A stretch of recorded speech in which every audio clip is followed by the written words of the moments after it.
Hello, everybody. Just give me 1 second. Just fiddling around on the screen here so I can actually see other people as well. All this technology we've all got our heads around. Thank you all very much for coming to our Greater Manchester All-Party Parliamentary Group meeting today on housing. And thank you for Great Homes for Greater Manchester for doing this in partnership with us today. This is one of a series of meetings that we've held on the recovery for Greater Manchester, looking at the different issues that are coming more acutely, I suppose, out of this economic crisis and how Greater Manchester can recover from them. Obviously, the issue of housing has been right at the top of Greater Manchester's agenda, ably led by Paul Dennett, who is with us today as well. It's been a big part of the agenda of the Combined Authority and so on. And Great Homes for Greater Manchester have done some fantastic work on this, which they're going to run through with us today. But as I say, housing and the deep inequalities in our housing offer and housing opportunities in Greater Manchester, have been further exposed really and found wanting by the crisis and the impact, the differential impact on place, has a bearing, and also when you're being locked up and locked down for such a long period of time, your home and the nature of your home becomes all the more important. And as people are now going to be in greater economic jeopardy and problems, the ability to have affordable and socially affordable, adequate house and home, is absolutely sort of critical to people's well-being and status and financial situation as well. So how it's going to work is we're going to hear from panel contributions from Great Homes for Greater Manchester. We've got Matt Harrison, the Chief Executive of Great Places, James Stevens, the Director of the Cities in the Home Builders Federation, Charlie Norman, the Chief Executive of Mosscare, St Vincent's, who's part of Greater Manchester, the Greater Manchester Homes Partnership, and Jonathan Cox, partner at Anthony Collins. And they're going to give a sort of presentation and an overview of the plans and things. And then we're going to hear from Paul Dennett, who is the Mayor of Salford City, as well as the lead for Greater Manchester on housing and homelessness as a response. And then we're going to open up to questions and comments and so on. So if anyone wants to indicate that they want to ask a question, you can do that in the chat and Q&A function, which should be on your screen. So I think that sort of gives us a full overview. And thank you. I can see on the screen and on the guest list that we've got a number of people joining the call who maybe wouldn't normally come on a Greater Manchester APPG meeting. So you're very welcome as well. And it'd be good to hear from some new people as well, some new faces. So you're very welcome there. So first of all, should we hear from Matt Harrison? I think now see everyone on the screen, which is better. Matt, you're there. Yes, I can see you. Yeah, and hopefully I'm unmuted. Can someone give me a thumb up? Yes, you're all good to go, Matt. Okay, thanks very much, Lucy. So yeah, I'm Matt Harrison, Chief Executive of Great Places Housing Association, headquartered in Manchester, big footprint around GM. So really thrilled and excited to be involved with this piece of work, really.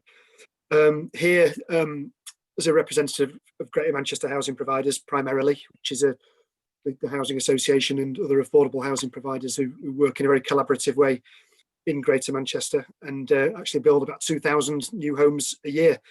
So in terms of our position on this, some very common themes with the private sector and some which are a bit more specific to us as housing associations, but I'll just bob through some of the things that we discussed and things which will help us as a group of organisations support meeting the housing targets and therefore the economic growth of the Greater Manchester area.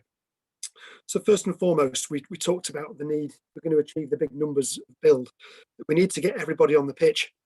This isn't a kind of a sectoral thing, it's about getting everybody who's got an interest in house building out there on the pitch if we can do that, then we have half a chance of meeting the targets which have been set for us. It does mean that policy responses have to meet the requirements of different parts of the sector.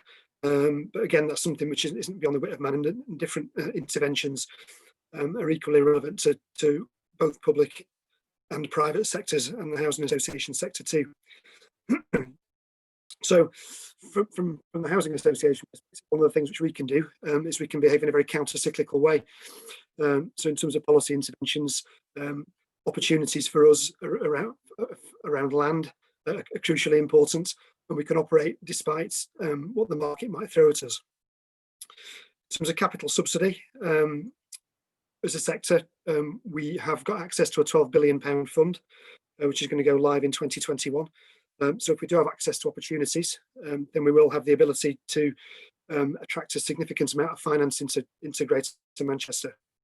What we'd like to see, though, is that funding is front-loaded. It's a 5-year programme, and if it all gets pushed back to the back end of the 21 to 26 programme period, then we won't see the more or less instant impact that we can have, which will be hugely supportive of the local economy if, as we head into the kind of post-COVID world and everything we expect to see in terms of economic impact. So looking at public land, crucially important for both for all sectors. What can we do more with public land? What can we do more with capital subsidy? Planning reform, another area that we talked about a lot as well, and the need to balance pace in the planning system with a need for quality. And in that context, the need to support the renaissance of our town centres. We need to create a playing field where investment will come in, but we also need to create a planning playing field which supports high quality interventions. And in so doing, we'll support our town centres to be places where people continue to want to go to, as well as to live in the face of the retail crisis that we're seeing. Just to wrap up, a couple of other things.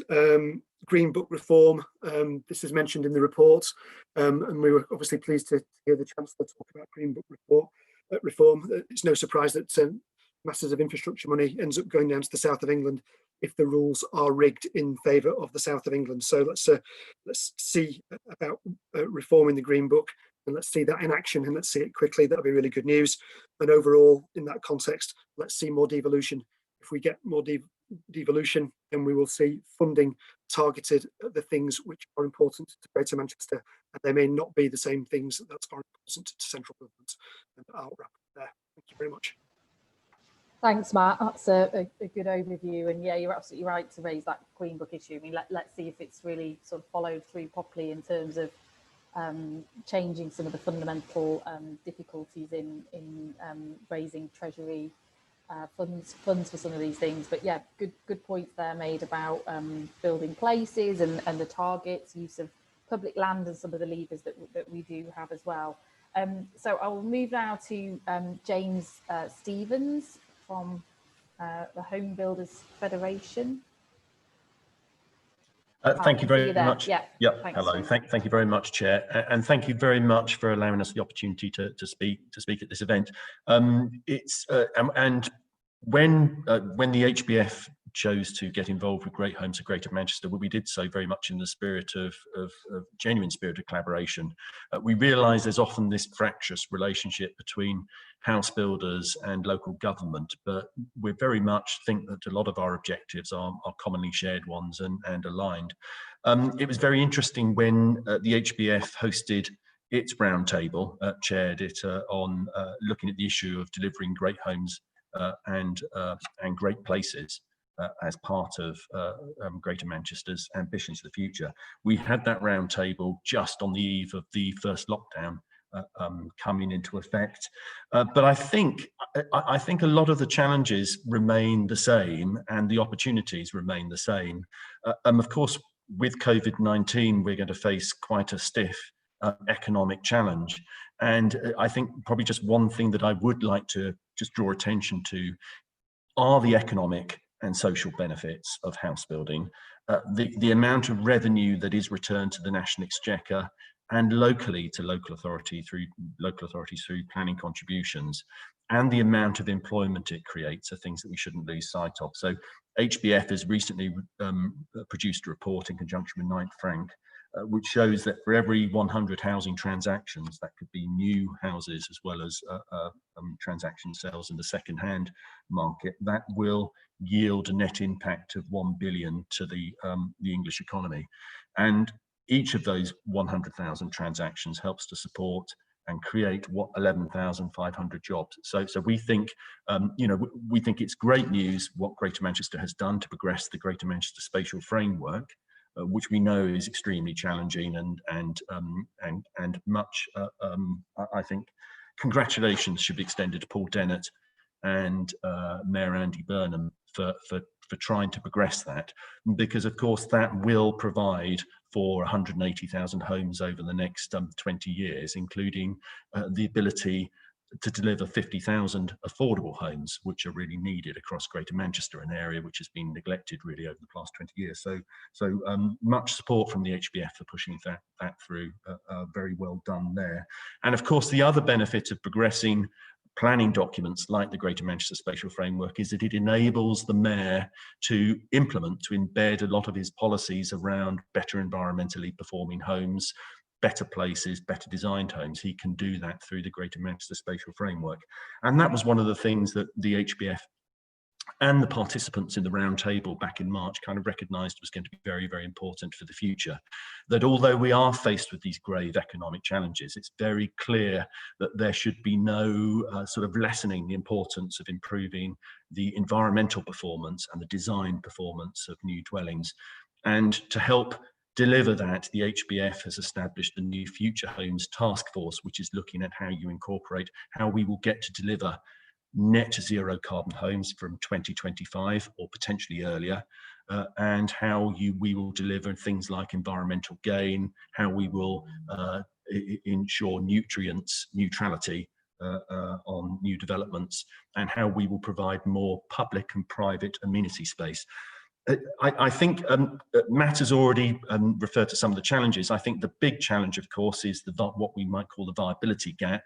It's the ability still to deliver town centre regeneration, which we know is very important to the civic leaders of Greater Manchester, without having, the investment that's needed from central government to bridge that gap. And the National Infrastructure Strategy has some interesting things to say about that, which hopefully might help with some of that.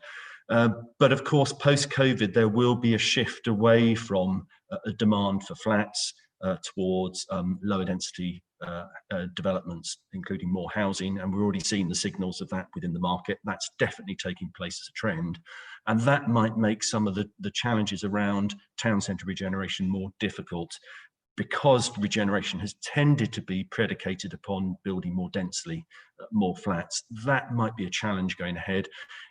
But that's why I think we do need to work, as Matt has referred to and others will refer to, through things such as reform the Green Book investment rules to make sure that the North gets a fairer share of national funding. So I'll leave it at that, Chair. Hopefully that does cover some of the themes that we discussed at our roundtable. Yeah, that sounds great. Thanks, James. Really good information there on those things. And obviously, I'm sure we'll hear from Paul about the Greater Manchester Spatial Framework.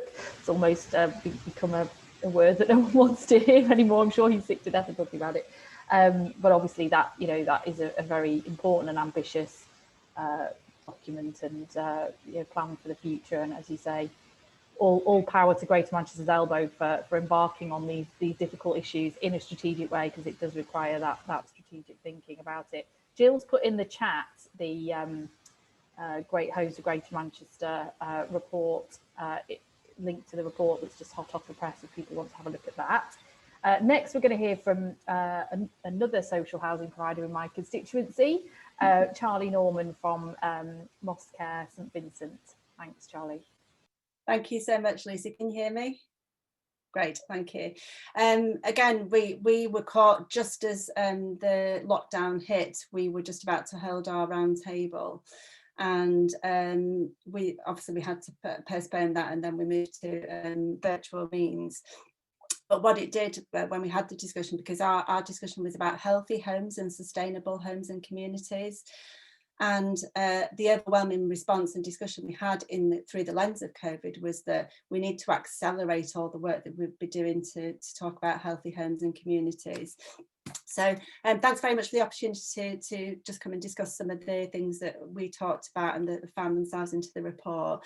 I think we're all here because we recognise that home is so important, but it's so much more than that. We're all here because we want better opportunities and life chances for the people who live in Greater Manchester. And we had a really good discussion about not building back better, but building forward and perhaps not looking back, and moving forward to a fairer and greener society for all in Greater Manchester. So it's really, really good discussion. And we talked about the fact that COVID had collided with 10 years of austerity, the huge challenges around social care, the housing crisis that we were already facing, and the climate emergency, and none of those have stopped for COVID. Those have all, we need to accelerate all the things that we were doing before this happened, and these are big hairy problems that require that audacious response working together. So just a few thoughts and sort of provocations from the session. We talked about health begins at home and should begin at home, and the home, as you said, Lucy, has become so much more important, and access to green space and access to a decent, affordable home. And COVID has traced the entrenched lines of inequality, and we need to tackle some of those really, really poor systemic issues that have been hanging around for such a long time around overcrowding, poor housing, cold homes that cost the NHS £1.2 billion a year, issues around low resilience and mental health, disability and underlying health conditions, and the impact on BAME communities. So we talked about, as others have talked about the levelling up agenda must bring more money into the region for the decarbonisation agenda and new homes, as well as regeneration work.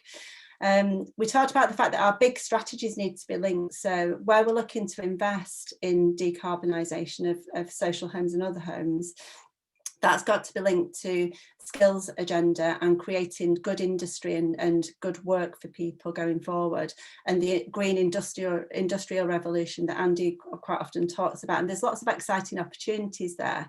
We've got some big challenges. We talked about the fact that we very much focus on new supply, and we definitely need to build more new homes, and we've got a lot of people on waiting lists, but that needs to be balanced very carefully with the need to invest in existing homes and services, including some of the really poor quality housing that we've got built pre-1919, and the cold homes that people, it costs about £270 more to heat a cold home for those who live in those properties. And equal investment needs to be made into existing homes and regeneration, as well as new supply.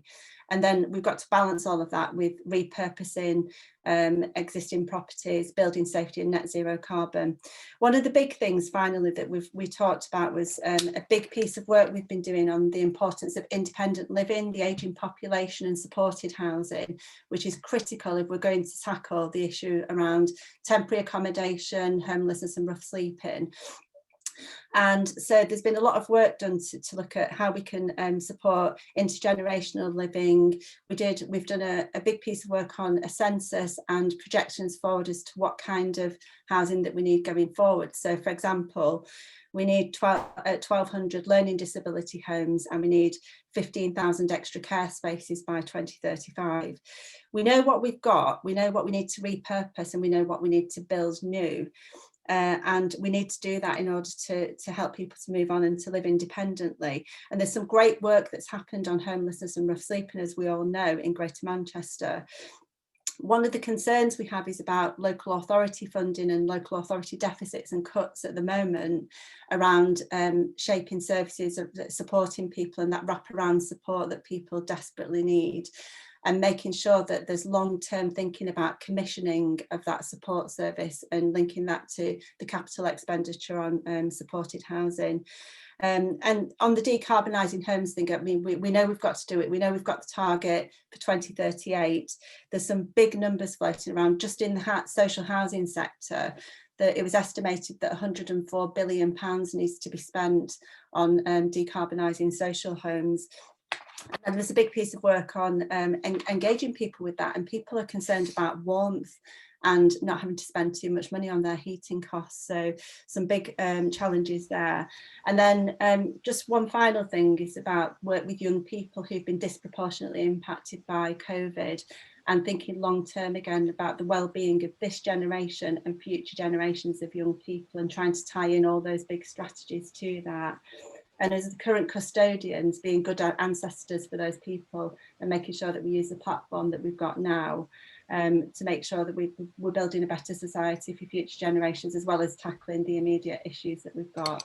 So I'll wrap it up there, Lucy, if that's okay. Thanks. Yeah, thanks, Charlie. Yeah, some really important points there, not to lose sight of. You know, the ageing population, independent living, and the need to keep focus on the existing homes as well, and that retrofitting agenda, which is not just you know, it's a good economic agenda that as well, isn't it? Providing sort of much needed jobs and things as well, and of course the disproportionate impact of this current economic crisis on young people and those who already, you know,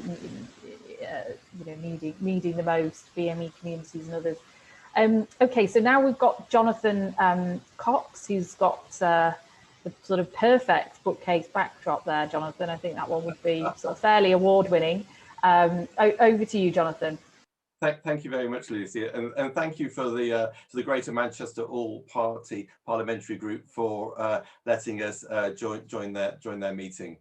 So our session covered what will the future housing market look like, and how can Greater Manchester do housing differently through financial and infrastructure innovation. So very much looking ahead and looking to what we can do. All of us agree that everyone has the right to a safe and secure home. We agreed the future housing market has to better meet the needs and aspirations of Greater Manchester residents. In particular, one of the points that we pulled out was the future housing market has to better serve those residents on low wages, on employment which varies, who don't qualify for social housing, and so find it difficult to get a mortgage and rent in an environment where the private sector landlord might make them move at 6-month intervals. So as well as the home being safe and secure, it must be for the long term. Now, the housing associations will be well aware of the government's rent to buy scheme and the existing shared ownership scheme. And there's also the new shared ownership offer that's on its way. But making a mortgage commitment, or indeed being able to make a mortgage commitment, is not for everyone. So alongside these options, the kinds of things we've seen are institutional investors, sometimes working with local authorities and housing associations, offering additional products which can form different kinds of housing offices, rent to buy without direct subsidy, or which do not need the tenant to take on a mortgage, but to be able to have a stake in the value of their home, really important in terms of maintaining a link to their community. Or just simply being able to provide a high quality property at a fair rent for the long term. More and more we're seeing this because of issues with the housing market and the for sale market. Long-term housing options are important because these give residents the ability to fulfill their aspirations, which can help Greater Manchester to flourish. And long-term housing options provide those institutional investors with a stable income, which is worth paying for in the shape of a fair rent. So alongside financial ideas and arrangements, there's then housing infrastructure innovation. Because financial innovation can offer different ways of accessing new housing. It can be used as an engine to encourage residents to move to different parts of Greater Manchester where there's more housing supply. The market in Greater Manchester is very unbalanced in terms of desire to move around. And this feeds into the point we were making about town centre planning. And as well as the home being safe and secure, and for the long term, the home must be sustainable and adaptable. Now, the Greater Manchester's environmental plan and the government's 10-point climate change plan both refer to emissions from heating as being a major source of carbon. So one of the things we noted was the way that moving forward, energy will be produced and consumed locally, and new developments could see heat networks and smart grids in the future might see energy storage. These are the kinds of things that local authorities could use their powers for by opening out what they can use Section 106 planning obligations for, acknowledging that planning rules might change. There will be an opportunity for them to be able to force developers to bring the kinds of things that we want to see in new developments. But I think in summary, what is apparent from when we were looking at this subject is that there needs to be a willingness to embrace new ideas, and essentially there needs to be a willingness to forge partnerships with new entrants. So it's a very wide-ranging subject, but I hope that gave you a flavour.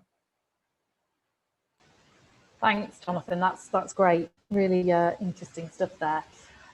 Right, just before I bring in Paul, if people do want to ask questions or have comments and things, please make yourselves known to me. The best way is probably in the chat or the Q&A. So now we're just going to, and I've just texted Tom at Bloxham on the side to say I'm going to bring him in maybe after Paul as well, and we'll just hear from Tom Bloxham. So first of all, we'll hear from Paul Dennett, who many of you will know very well. Paul has brought brilliant leadership to this issue over how many years have you been doing it now, Paul? Maybe 4 years? I remember when we had a Greater Manchester APPG meeting on housing, just as the partnership was forming and the plans were forming back in Ardwick. That was probably 3 years ago now. And you laid out a really strong vision at that point, and you've doggedly sort of pursued it against all the odds at times, I'm sure. So we're very grateful to have you with us today to sort of respond to the report, maybe give some challenge to us as parliamentarians and others about what we need to do to support your endeavours. Thanks, Paul. Thanks very much, Lucy. And obviously great to be here today. And thanks to the Greater Manchester APPG and also the Great Homes for Greater Manchester for the work you've done. I mean, this report that we're launching today has obviously been a long time in the making, and already in some respects you could argue it's already out of date because of changes that have happened at the heart of central government, notably obviously the future of British planning and government's indication to review the local housing need methodology again because of what's been happening in the south of the country predominantly. But obviously I really welcome the launch of this report today, and obviously it builds on those thought leadership sessions looking at issues of affordable housing, great homes and places, building healthy, sustainable and quality homes, and driving innovation, investment and powers. And as colleagues have already indicated, you know, housing and what we do in this space moving forward in Greater Manchester is really important. It's critically linked to our economic recovery from the COVID-19 pandemic. But I have to say, you know, this is probably one of the most politically sensitive issues that government centrally are dealing with at the moment. And despite the rhetoric from government about build, build, build, if you remember the Prime Minister's address not that long ago, and obviously the government's commitment to 300,000 homes, I find it astonishing that, you know, the Home Secretary is objecting to 225 homes in her constituency. The Defence Secretary is objecting to 210 homes in his constituency. Michael Gove, 44 in his constituency, and even the Prime Minister, I think, was objecting to 514 homes at one point, although I understand he's going to remove his liberty to object subsequently. So I find it astonishing, the rhetoric and the reality around government's commitment to their manifesto target, and the housing crisis and tackling that housing crisis is certainly something to behold. And obviously, in the middle of our endeavours here in Greater Manchester, we've now got a planning white paper to consider, and obviously we've participated in the consultation around this, and colleagues will know government's intention is to move towards a zonal approach to planning and accelerating permitted development rights, which I've got huge concerns around, and also diminishing the roles of residents and communities in planning decisions and planning authorities. So, you know, for me, it's interesting. The rhetoric and reality makes our job, I think, in terms of strategy and policy terms in the city region, all the more harder. However, having said all of that, you know, I am thankful that government has heard our call on the importance of brownfield funding, and they've made available £81.1 million worth of brownfield funding to allow us to build homes on brownfield land, tackling some of those tricky viability issues that we've all been struggling with for many years. And also from an infrastructure point of view, we really welcome the shovel-ready monies. But, you know, if government are really committed to levelling up, they need to move away from, you know, green book appraisal and the benefit cost ratio they've been using in the Treasury. And also they need to move away from population-based allocations, because I think that's a really crude way of allocating much needed funding as we move forward here in the city region. These are challenging times, and, you know, certainly when you look at the new affordable homes programme, there's clearly a shift there to shared ownership and, you know, home ownership in some form or another. And, you know, when you juxtapose that with what financial institutions are doing in terms of demanding higher deposits, you know, some of them are asking now for 20% deposits on mortgages, you quickly realise that this idea of home ownership in a very challenging economy and labour market is very far out of reach for many, many people. So those are the context in which this is all happening. And, you know, when you look at the latest LHM methodology and how that's manifested itself, you know, Newcastle need to build 66 less homes, Manchester, I think 37% less, the North East 28% less overall, and Kensington in London needs to build 633% more. You know, dare I say it, methodologically speaking, the government have got something really wrong here in terms of using methodology to drive housing need. In terms of the housing crisis, because obviously all of this is about responding to people and human need. In Greater Manchester at the moment, we've got 3,600 households in temporary accommodation. 2,285 of those are families, so children in temporary accommodation, not with a place to call home. We have nearly 100,000 on our housing waiting lists across the city region, and we have just under 1,000 people in rough sleeper relief or emergency accommodation. So this is Mayor Burnham's Bed Every Night initiative, or the legacy of Everyone In. And in September, I think we still counted 106 people sleeping rough on our streets. We're still waiting for MHCLG to verify the annual count. Government obviously have brought in a kind of restrictions ban during COVID-19 and have established a pre-action protocol for the private rented sector. But some of the research the Guardian's been doing really concerns me, where people are still being served Section 21 notices and are still finding themselves homeless and presenting to local authorities. And obviously when the courts step up in the new year, you know, needless to say, councils up and down the country are deeply, deeply worried about the impact of all of this. You'll see in our report, we talk about discretionary housing payment, that emergency funding to keep people in their homes. We don't think 180 million nationally is anywhere near enough to actually tackle the housing and homelessness crisis. We've been lobbying in Greater Manchester for the removal of the benefit cap, again, disproportionately impacting children and families. We've also been arguing that government should restore local housing allowance to the 50th percentile. The reason why that's important is it then enables people to access accommodation in the private rented sector. And we've also been asking for the DWP to obviously directly pay landlords, so you don't get into this situation where rents aren't being paid and then people potentially move close to being evicted. It was disappointing in the spending review to see that local housing allowance is going to be froze for 2021-22, and that's a real concern because that will only exacerbate the housing and homelessness crisis we're seeing at the moment. And obviously the Chancellor has indicated he's currently reviewing the £20 uplift on universal credit, and we hope that that is retained because people need money in their pocket and they can't be pushed closer to poverty and destitution. Obviously, last year we agreed our housing strategy in Greater Manchester, which speaks to many of these recommendations from the report today. The chronic undersupply of affordable housing over a protracted period of time continues to be a huge challenge for Greater Manchester. In the spatial framework, we're committed to 179,000 new homes over the next 17 years. 50,000 of those, as you know, are affordable over the period of the plan. 30,000 are affordable or social rents. And last year, just on building Greater Manchester, it's an important statistic. Greater Manchester built 13,742 homes, exceeding our annual delivery target that government inevitably sets us through the local housing need methodology. We do need more devolved powers and we need more discretion over right to buy, because as quick as we're building affordable homes, we're also losing them under right to buy as well. And we know from the national data that 40% of homes purchased under right to buy find their way into the private rented sector.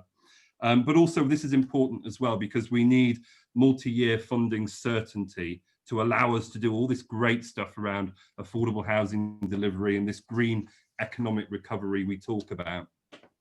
When you look at the spending review announcement around UK Shared Prosperity Fund, Levelling Up Fund, I think that does point to a further centralisation of decision making and powers, and devolution, city regional governance seems to have been left out of the Chancellor's thinking in some of his announcements. And I know the Roundtree Foundation actually highlighted in terms of UK Shared Prosperity Fund that we're going to have significantly less money on an annual basis when you factor in the match funding. I think they said historically it was 2.4 billion per year. Obviously what government are talking about is 1.5 billion a year. So significantly less funding, which is a real concern. Developments around Green Book are really welcome. And I welcome, more focus on the strategic case, looking across departmental silos and moving beyond that narrow focus on cost benefit ratios. Government has issued new guidance on the appraisal of transformational projects, which is welcome, and emphasise the importance of place-based impacts, both looking at that locally, but also at a national level, because obviously what we do here with this infrastructure funding is important for UK PLC equally.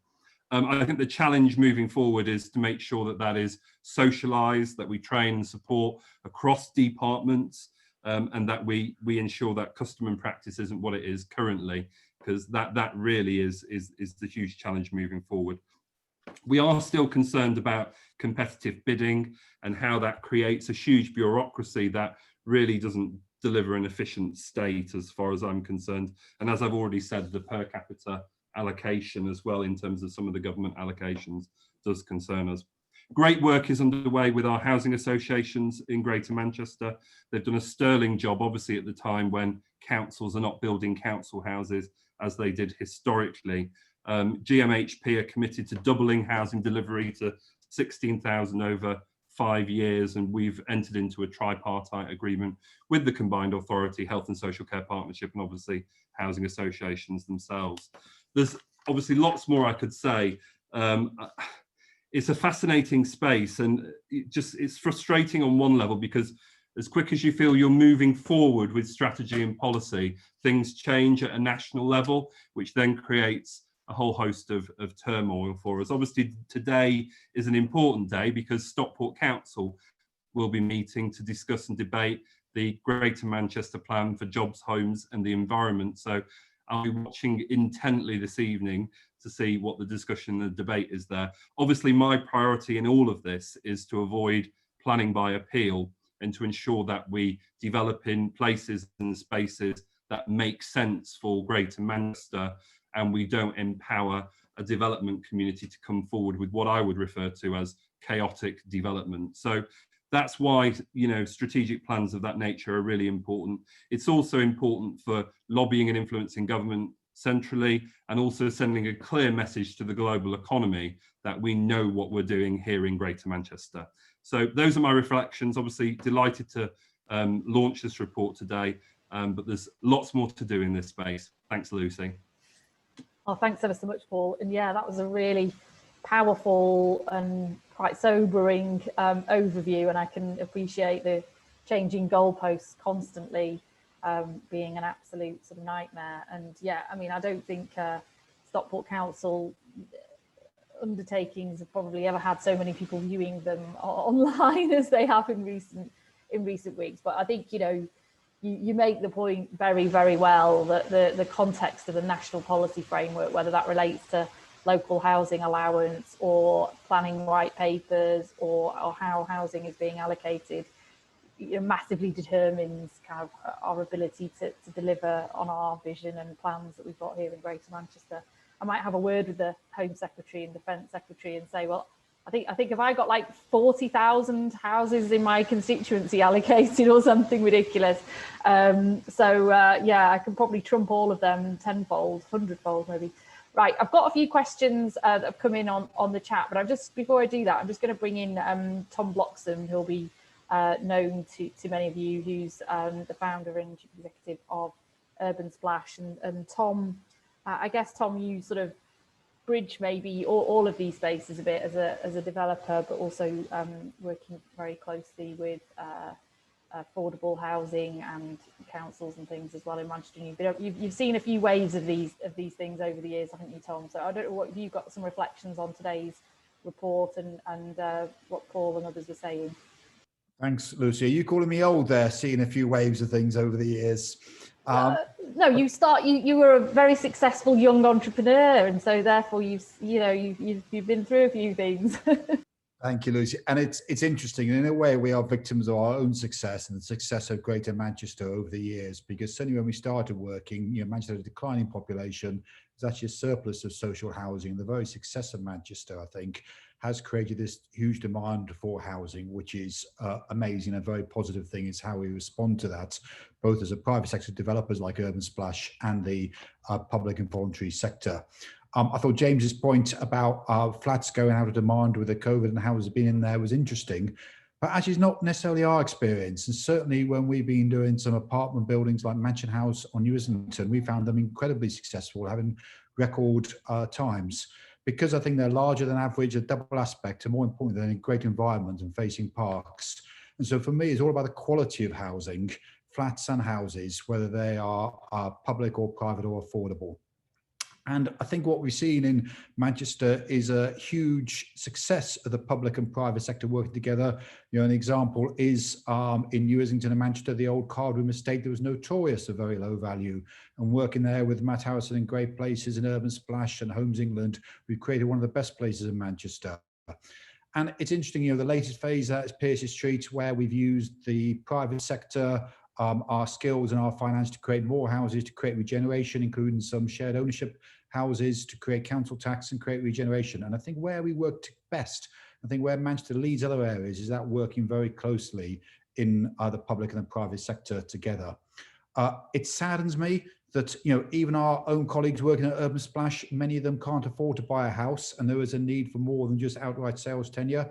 And we think it's very interesting of multiple tenures.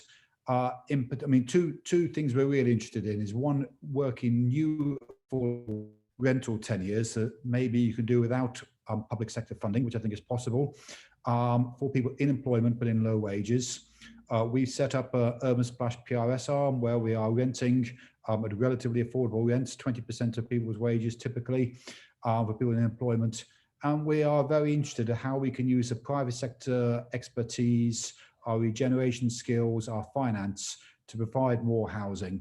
And I think the old idea where poor people lived on one side of the railway tracks in social housing and rich people on the other side on owner-occupied homes is a thing hopefully of the past, or should be. And actually multi-tenure pepper-potted homes where people live next to each other in different tenures, I think is really interesting and something we want to work hard at. The other thing that I think is really interesting in the levelling up agenda is the idea of MMC and modular production and factory production of homes. We acquired a factory 2 years ago now in Alfreton, 150,000 square foot factory, employing hundreds of people. We're reaching capacity in that.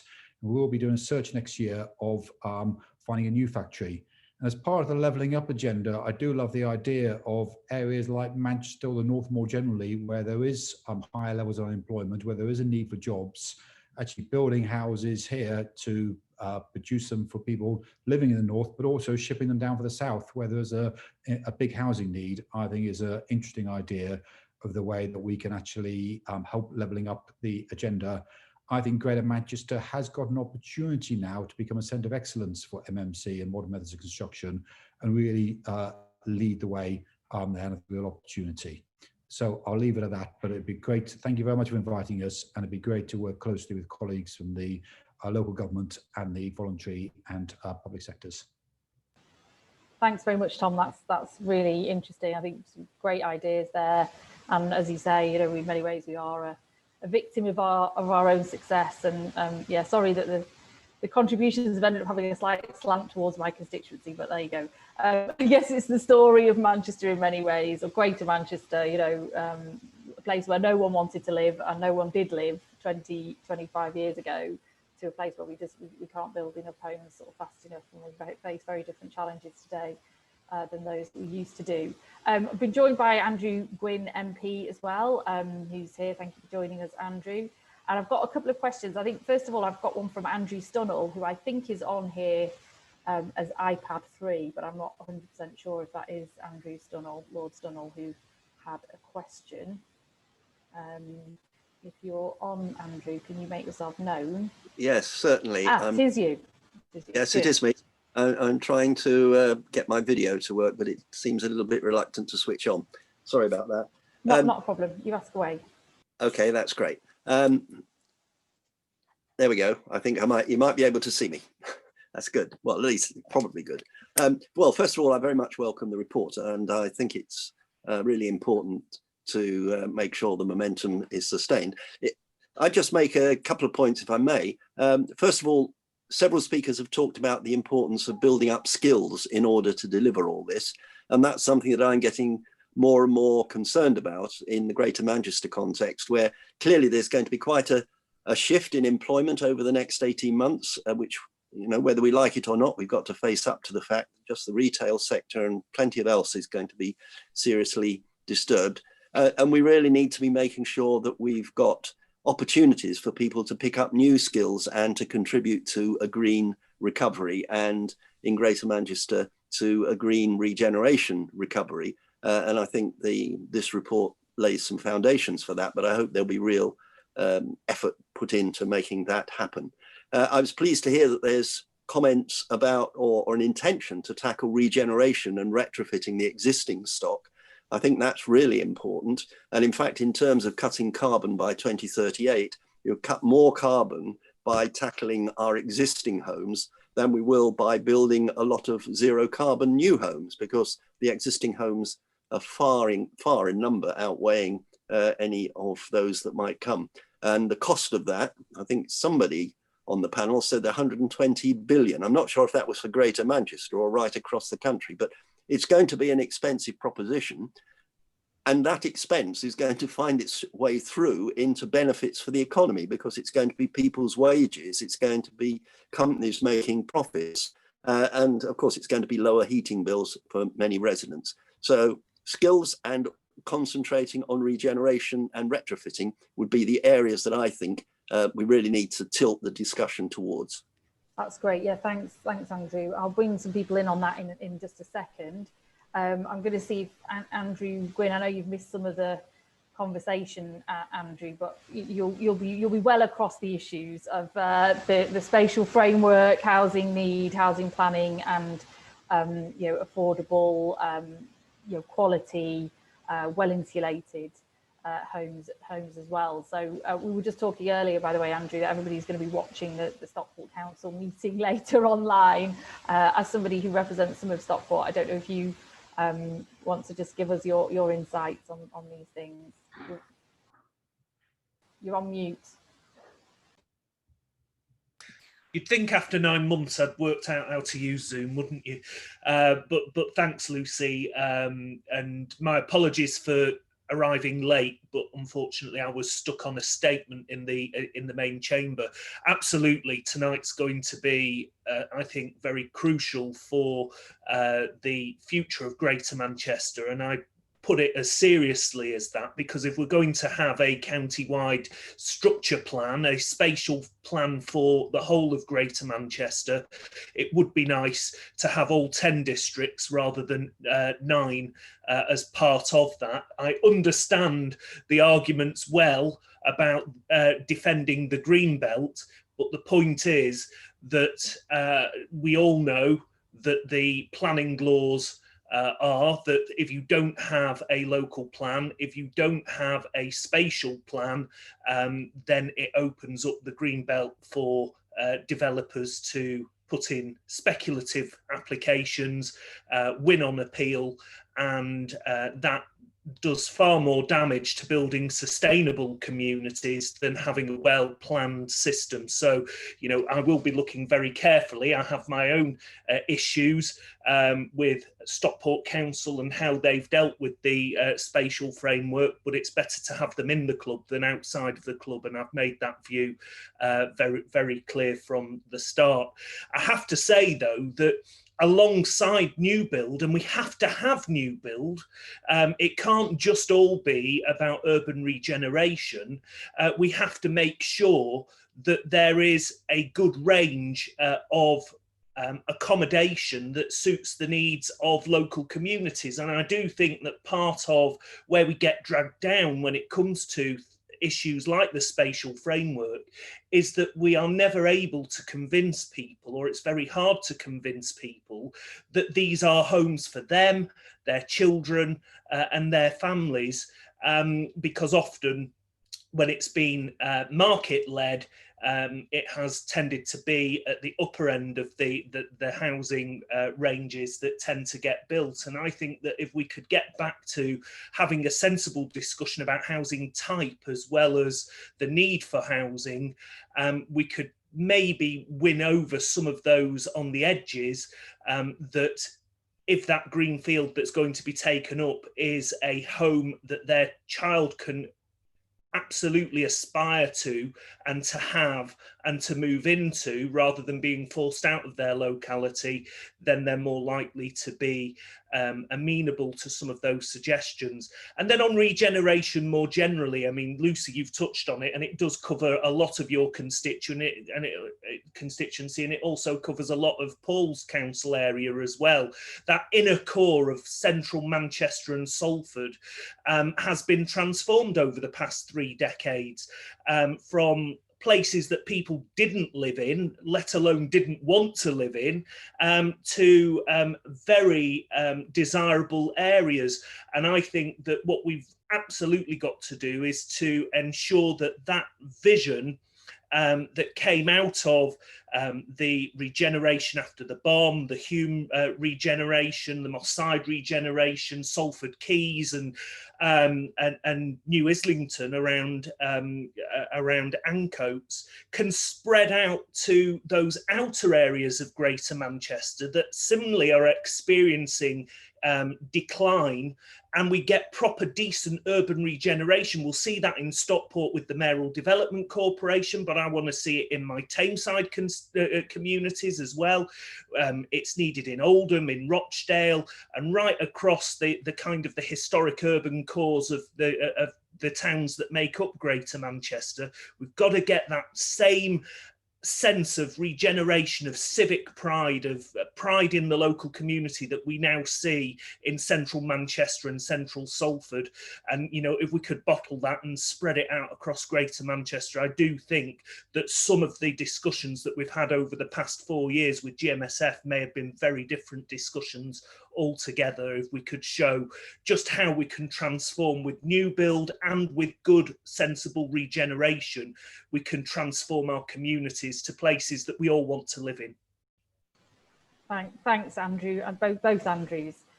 Maybe Paul, do you really want to come back on some of those points? I might just bring Charlie in on the retrofitting sort of carbon agenda there as well.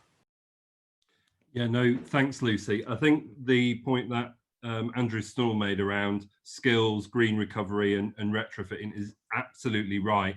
This whole agenda, especially in the current climate post-COVID-19, is all about job creation, job sustainability, but also transitioning an industry that has really struggled in terms of its productivity for, you know, probably over 20 years now, to really properly embracing, you know, net zero carbon, MMC, but importantly, as you highlighted as well, Andrew, those homes that we already have. And that is one of the biggest challenges. I mean, when this current government obviously came to power, you know, I've still got the scars on my back. One of the first things they scrapped was housing market renewal, New Deal for communities. So, you know, trying to get government into that space nationally is going to be really, really important for dealing with the housing stock we've got currently. But absolutely, we need to be speaking with one voice, myself and Sean, who leads on the skills portfolio in the combined authority, because there's huge economic advantage here by genuinely thinking strategically about skills and how we drive an economic recovery. Obviously, we're committed to net zero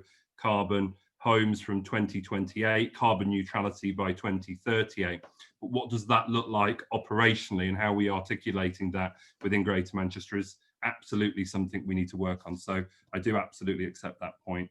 In terms of Andrew's point, I think, you know, Andrew Gwynne's point, I think he's absolutely right. You know, the benefits of a spatial plan are multifaceted, but one of the biggest benefits, as he said, is, you know, making sure we protect ourselves against speculative applications, against planning by appeal that costs your local authorities a fortune. You know, I've spent over £400,000 tackling one site in a part of the city of Salford, which has gone all the way to the Court of Appeal to stop development on that green lung in the city of Salford. So I know very well what the impact of this is on council's revenue budgets. And then importantly, you know, using some of the stuff that's happening in the city centre, Salford Quays, but also, you know, what's going on in Stockport, and let's spread that out. And the spatial framework spoke to that, because one of the key tenets of the spatial framework was rebalancing the economy. So celebrating those townships across the city region, bringing people back to those towns and actually starting to think creatively about how we redesign them around the importance of culture, leisure, as well as obviously the changing nature of retail in that space as well. But absolutely, you know, I totally agree with all the points I've made around urban regeneration and the importance of that moving forward. But let's not forget the opportunity to create jobs in what is a real economic crisis for Greater Manchester and for the country more generally. So thanks. Thanks, Paul. And Charlie, you were just putting something in the chat for Andrew Stunell, so I don't know if you just want to say about that in terms of the retrofitting stuff. Yeah, thank you. Couldn't agree more on that. I'm so glad that the discussion has taken this this turn into looking at the existing properties and linking key big strategies to the working skills agenda. We're going to have 2.8 million people unemployed next year nationally. So it's a really important point. Yeah, I agree with the point that Wendy's made and that Lord Stunell has commented on about what we choose to do with decarbonisation. And people are actually quite worried about the cost of this, and there has been some evidence of electricity costing more, obviously, and we have to plan for a post-gas economy. But I do think we are at the very embryonic stages. If there is ever a time for us to work in collaboration and use our partnerships, which are fantastic in Greater Manchester, it's got to be on this agenda around supply chain, attracting grant funding that's better than just the Green Homes grants that we've got now, and the quite piddling social housing pilot money that's been put out. Gaining trust with residents and communities and talking to people about this and what will work, and having regulation behind this as well, and supply chains that are appropriate. So and I do think it's that fabric first approach. It's the right technology, it's procuring things together, and at the end of the day, people are concerned about how much they're paying and having an affordable home that they can heat affordably, and that's got to be at the heart of what we do about working with communities and talking to people about it, rather than just settling for the latest bling or, you know, looking at what technologies we use. So I think it's just such a big agenda. Link it to the working skills agenda, and we're tackling two really big things here. So it's really important. Thank you. Yeah, thanks, Charlie. I completely agree. I mean, I think the retrofitting of homes, insulation, and different types of energy use and so on, has got huge potential for job creation, and it needs to be done anyway for us to meet our national and local targets on carbon emissions. And the government have talked about it and have put some money into it, but it's just not of a scale or a pace that really is now what's required to actually plug that gap. And and they're jobs everywhere for everyone, aren't they? A lot of the green jobs of the future, if you like, often they're in certain industries that would be in certain places. But I think that retrofitting of homes is really is work for everyone everywhere, basically. So we've got a few other questions which I'm just going to for brevity catch all of them in one go. So Joan Rutherford is asking a good question about the shortage of accessible housing and adapted housing, especially for those using wheelchairs, and that coming out of coronavirus and many people suffering from long COVID, many of whom now requiring wheelchairs, that there's going to be greater need there for that. And then there's a few questions that I think are all in the kind of same sort of area, from Wendy and Chris and Charlie and Lynn Sullivan and others, which is around, I suppose, the interconnection of energy use, of how we use natural resources, and how much is that part of the plans going forward, that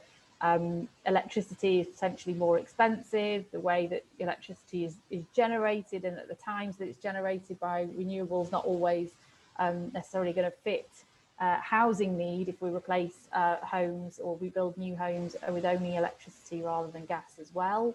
And a question there around the impact on water use and flooding, and if there's a way of reducing the need for people to use water in their homes, and and the impact on flooding and those kind of things. So actually I was maybe Tom, is Tom still there? Yeah, Tom, you're quite good on all these sort of new technologies, shall I say? But you're the kind of at the cutting edge of kind of how we make our homes the homes of the future when it comes to the environment and insulation and the use of natural resources and things like that. Have you got anything you want to say on that?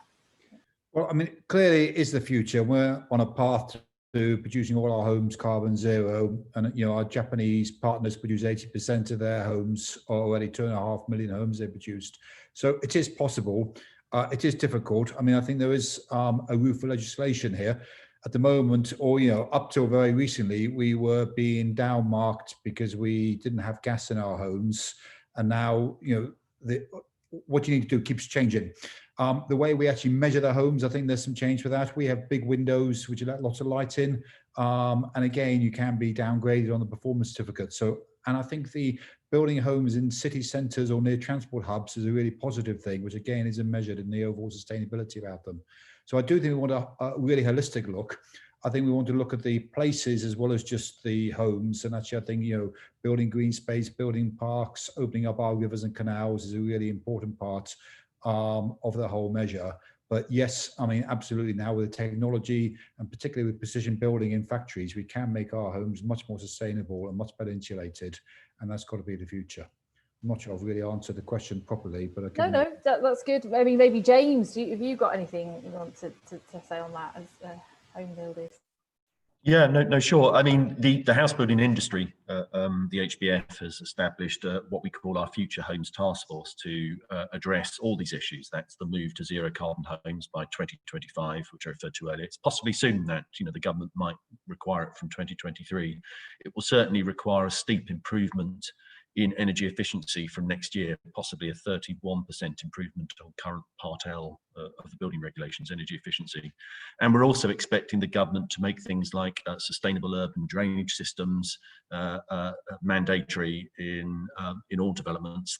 They more or less are through local planning policy, but that's probably going to be something which will be nationally mandated.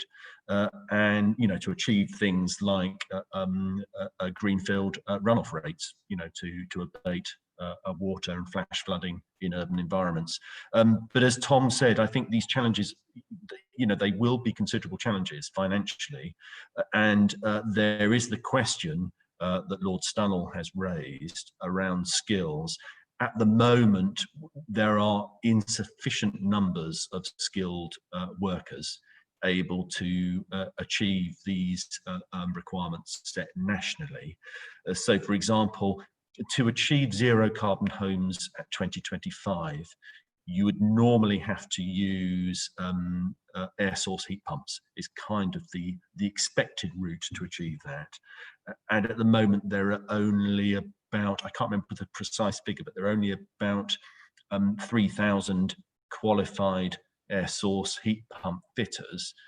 So if you're going to deliver 300,000 homes a year from the mid 2020s, which is the government's target, you need a tenfold increase, in qualified people to achieve that. So there are significant challenges in terms of cost and the skills base. But that's why we're very interested in working with people such as the new Advanced Construction Skills College that's going to be set up in Warrington. And there is one being set up in Hartlepool at the moment. So HBF is very interested in working with the course providers. I spoke previously about this, but one of the challenges we have around skills is that the colleges often have quite outdated curricula, and they're not necessarily representative in line with what the needs are of industry, and therefore we have very high levels of wastage of students. It's about 80% wastage of apprentices who go through these courses who don't actually end up working in construction. So we are having to take, within the HBF, we're very keen to work with course providers to ensure that their training courses are aligned with what the needs are of industry. And we have had a conversation with Greater Manchester Combined Authority about this in the past, and because of course the Metro Mayor has specific powers in relation to skills training, and we're very keen to try and put that on a better footing, a stronger footing in the future as well. Yeah, thanks, James. So I think they're really important points, and we did do that big piece of work, didn't we, Paul, on the construction pipeline, which the British Chamber, the Greater Manchester Chamber of Commerce did with the Combined Authority, looking at those jobs of the future, looking at the next 20 years pipeline for construction. And I think that just really makes the point about why these things need to be done in a strategic, place-based way, because it is, you've got to have all of those different parts of the jigsaw coming together, which Paul and his colleagues are very well placed to do. I'm just going to bring in Matt on the accessible housing and maybe some of the other issues there that were raised, and then Afzal Khan MP's joined us, so I'll see if he's got anything he wants to say as well. Thanks, Matt. Yeah, I think it's a fair point that's made. Really, we obviously, as a community of house builders, be that whichever sector we're from, we tend to not always give an awful lot of thought to the accessibility requirements of those people who have disability. And I think the question came from a perspective of long COVID to some degree, and the increasing need for adaptable homes. So I think that's something which we all need to reflect on, really, going forward. We do achieve government standards around accessibility, but they're not really homes for life at the minute. I think we'd be pretending if we said we were all building homes which were appropriate for somebody's entire potential life requirements. So I think there's a reflection there, but all this comes at a huge cost. And again, as with most things in this kind of space, it's about balance, isn't it? But I think it's a fair point, well made, that we all need to think about future accessibility of our homes to the people who are living in them. Yeah, thanks, Matt. And of course, I mean, one of the things that's not been raised that maybe Paul might want to say in his sort of closing remarks, but the issues that have come around from the sort of cladding scandal and sort of post Grenfell, the impact on people's mental health and anxiety and financial issues for either leaseholders or social tenants in buildings where the building regulation framework has kind of let everyone down over a decade or more. and the implications for that as well, because I think that is going to sort of affect some of our ambitions, because we're so acutely affected here in Greater Manchester because of when many of our properties were actually built. Asal, do you want, I mean, I know you've missed a lot of the discussion, but I'm sure you've got a view on housing need and, you know, plans for the future and how we might address them and so on. I think I'm okay at the moment, Lucy. Thanks for asking me. Yeah. Okay, no worries. Well, thank you. Thanks for joining. Yeah, so I think that sort of covered most of the things. I mean, Paul, do you maybe just want to wrap things up for us with a kind of send us off with some optimism, if that's going to be possible, depending on what happens this evening? Yeah, no, thanks, Lucy.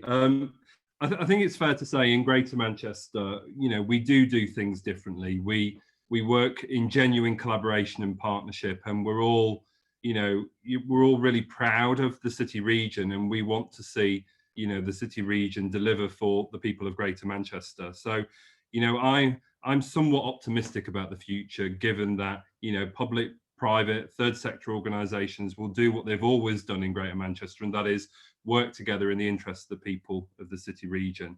But, you know, being a realist as well, you know, we are in uncharted territory. Obviously, we're all watching what happens in Stockport this evening. We've got the planning white paper, and obviously we're looking at how government responds to that consultation now and takes some of those measures forward. They've intimated that they're looking at local housing need again to potentially distribute more housing numbers back to the Midlands and back to the north. But I think, as colleagues on this call have said, you know, we absolutely shouldn't take our foot off the pedal when it comes to economic recovery from COVID-19 and the importance of infrastructure, housing and placemaking in that space, linked to our aspirations around the green economic recovery and linked to the changing nature of the labour market in terms of skills and work. And that will require the whole of the city region to pull together in the interests of each other. I think there's huge opportunities moving forward. You know, why shouldn't Greater Manchester not be leading the way when it comes to the green economic recovery of this country and internationalising what we do here around the whole of the world? You know, I have great aspirations and vision for the city region. We've just got to realise that together and work together in what will continue to be really challenging times. And I guess what we need to do is not get too distracted by what happens in central government and focus on delivery and outcomes for the people we all seek to serve and represent in our own different ways. So those are my thoughts. Obviously, you've highlighted the issue around the industrial scale cladding crisis, and, you know, work is ongoing there. I chair the High Rise Task Force in Greater Manchester. I know you do amazing work as well, Lucy, in the House of Commons, regularly raising questions and obviously petitioning and lobbying ministers in this space. Quite clearly, the Building Safety Fund that government's made available is nowhere near enough money to cover all of the requirements moving forward. The consolidated advice note means we have to look at buildings 18 metres above and below 18 metres now. There's a massive amount of work coming down the road. And obviously there's a consultation on the future of building regulations, you know, building a safer future. And we've had some pre-legislative scrutiny from the Homes and Communities and Local Government Select Committee. Certainly interesting reading, and I'd encourage everyone on this call to continue to lobby and influence to hopefully shape a better outcome that places people at the heart of the building regulations for the future. So thank you very much, Lucy. Well, thanks so much, Paul. That's great. That definitely gives us some optimism, and you're absolutely right. You know, I think we have always done things differently, and we come together, and, you know, our all-party parliamentary group, you know, I think is one of the ways in which we try and give that new life more recently. And you know, we put aside our party politics a lot of the time on the group, and try and work with you and the combined authority and other stakeholders as well with that in mind. So can I thank you all very much for coming on, all the contributors from Greater Homes for Greater Manchester, and for doing this event in partnership with us, and for publishing your report today. It's been really informative from that point of view, and looks like a great piece of work.